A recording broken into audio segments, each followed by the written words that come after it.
লেচুর দিন তো চলে আসলো বন্ধুরা। তা লেচু জামাই ষষ্ঠী পর্যন্ত থাকে, যারা যারা বিয়ে করেছো জামাই ষষ্ঠীর বাজার লেচু। তো লেচুটা জামাই ষষ্ঠীর মধ্যে ফেমাস। আর আম জাম কাঁঠাল লেচু সব কিছু, তাই না? তো লেচুর সিজনটা একবারই আসে, মানে বছরে একবার। তো সব ফলই পাওয়া যায়, লেচুটা খুব কমই দেখা যায়। তো জামাই ষষ্ঠীর পরপর আর লেচুটা থাকে না, খুব কম থাকে। মাসখানিকের মতন হয়তো থাকে, পাওয়া যায়, কিন্তু খাই নিলাম, এর আগে কিন্তু পাওয়া যায় না।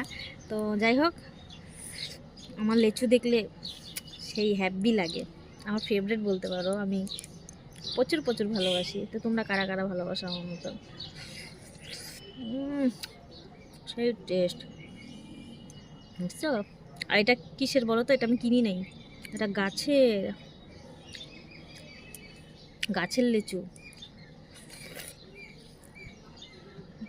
যদি খাও চলে আসো।